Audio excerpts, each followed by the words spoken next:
What's up, Redskin Nation? It's your girl, India Sweet, and I'm back. Me and my boy Punchy. I know we were gone for a minute. Everybody was like, girl, where are you at? Where have you been? I know, I'm sorry. We were together for a few years. You guys rode with me every single week right here when the skins were just like absolutely like horrible, but you still came back. And last year to make a very, very long story short, life just kind of happened. I didn't have the time or the energy to come and bring you guys the blog, but no worries. I'm here, I'm back, and I promise you, I won't leave you again. But even though if I do, what are you going to do? You don't know where I live. And I got the right to defend my home. Okay, anyway, like last year, right? For me to be gone of all years, I mean, I've torn stuff off this wall when we lost to Detroit when they were like 0-18. I've banged my head against, all kinds of things, walked the streets aimlessly, trying to understand what's going on with this team. Then last year, oh, Redskin Nation family, last year, this young man comes into our lives that wears number 10 and goes by the initials of RG3. He came in and he didn't only change the culture of the Redskins, but it changed the mindset of a city, of some states, of the DMV. And for y'all that's not from here, that means a district, Maryland, and Virginia.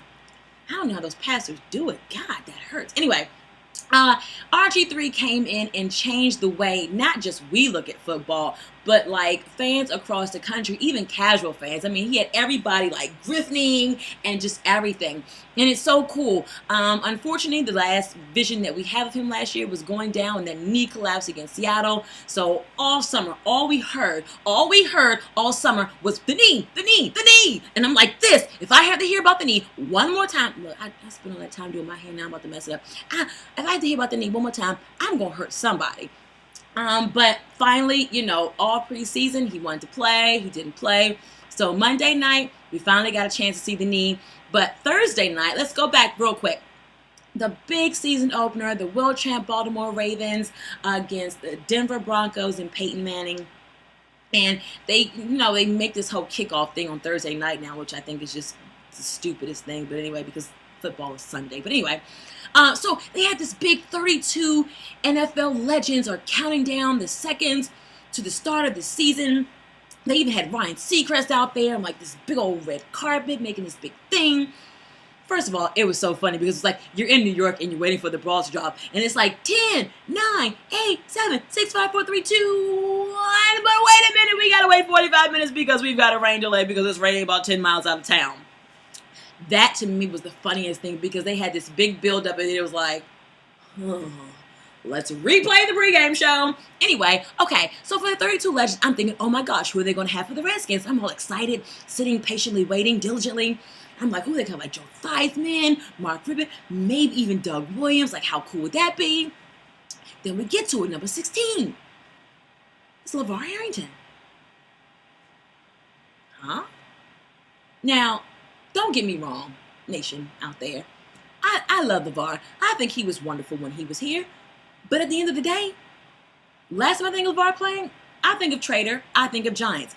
That's just me. Like I said, he's always a Redskin for life, but my last vision of him playing is in Big Blue, okay? Me, I would have much preferred you're talking about a Redskin legend. I thought it should have been someone like a John Riggins, my boy Riggins, who I love, who's just a good friend, amazing man. Or my top pick, one Mr. DG, the original number 28, Dale Ring. That is who I thought should have did the countdown and represented the Redskins. But anyway, here nor there. Okay, so Monday night we're going into the game and everybody's talking about how bad the Giants look on Sunday and the Cowboys. So, the Redskins are right for the pick-in to be the champs again. Oh yeah, I did forget to mention that we are the NFC East Division champs. Wait a minute, I got to say that one more time because it just felt so good. I got to say it twice. So nice, I got to say it twice. NFC East Division champs. Let's marinate on that for a minute. Okay, we ain't got much time because we got a lot to get to.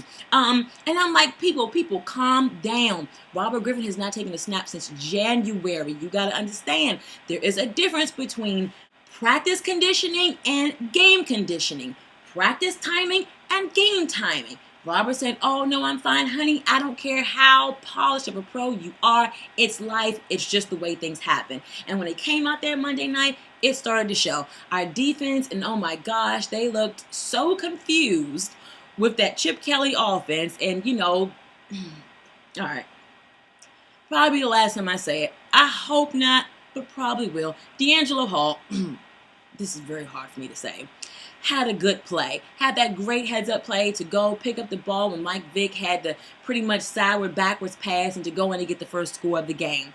And I know y'all like, why you always got to give D'Angelo Hall a hard time? It's because I don't like him. That's why. I know he might be on my team, but that don't mean I got to like him. I don't even like everybody in my family. So why I got to like everybody on my team?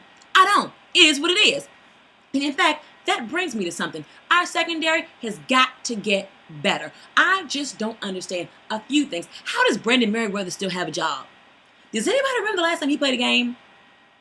I don't know. I'm thinking he's got a pic of like Shanny when his little tanning lotion in a hot tub with a goat or something is the only reason he's still collecting a paycheck, because I just don't understand that. And as far as I'm concerned, this blog today is being sponsored by when the secondaries of the Washington Redskins were good. So I'm paying homage with my Champ Bailey jersey, who's still playing, might have been out last week against Denver, but he's still playing Pro Bowler, very good. And one, Mr. Fred Smoot, who's now just on the radio here, which I would really prefer you to put this jersey on and go back out there and cover somebody. But anyway, we've really got to get better with that, guys. Our defense did the best they really could. That Chip Kelly offense, 53 plays in the first half alone is just absolutely ludicrous, okay? Even Mike Vick said after the game, he has never seen or been a part of anything like that in his life. And as in his words, it's going to be a long season. I tell you one thing, Chip Kelly, I love you. I love what you brought to the game last night, but you got to understand your personnel. You're in the big leagues now. This ain't college no more. And those guys cannot keep that up for 16 games. You're talking about more plays, but you're talking about more hits. So that's just not going to be copacetic when you got a roster of guys that are not very young and spry and have a whole lot to prove and can just bounce right back up.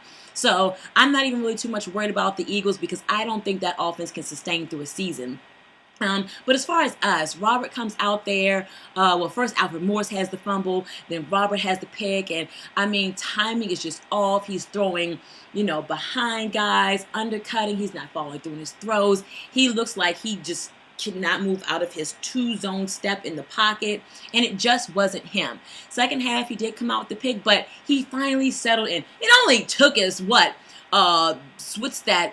15 plus 15 plus 14 minutes and 54 seconds, which all totals up to 6 seconds left in the third quarter to get our first offensive score of the game. That's not bad, right? Yeah, whatever. But anyway, I kind of expected it. So I wasn't upset. Everybody's like pulling their hair out and thinking that, oh my gosh, we suck, we're horrible. No, most people were able to make their mistakes and get this done in the preseason, but they didn't. He didn't get that opportunity. So this was in actuality his preseason game. It just sucks it had to come during the season, but it is what it is. As far as I'm concerned, I think he'll be fine. He has to learn how to trust himself a little bit more, and I think it's going to come in time. I think our defense is going to get a little better. I don't know about our secondary. I think our line is going to just be fine because we've got Arakpo back on one side and Kerrigan on the other, so I'm not too worried about them.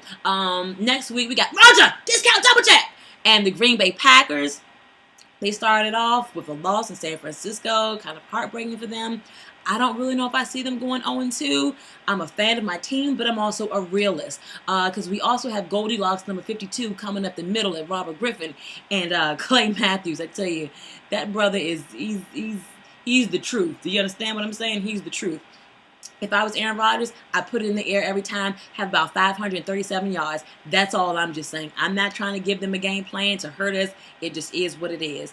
But I think, after that, we have Detroit and Ogun. So I think our season will balance out once we start getting some reps and Griff can get, in a rhythm and start, just getting back into the flow of things and trusting his body a little bit more. I think we'll be fine. No need to panic. No need to be scared, Redskin Nation. We are fine. We will be good. Okay, I'm so glad I'm back with you. I'm so glad you're back here with me. If you get a chance, check me out on Facebook, India Sweet. I'm on Instagram, India Sweet, and even Twitter. I'm everywhere now at Indo Sweet Sports. So until next week, Redskin Nation, out.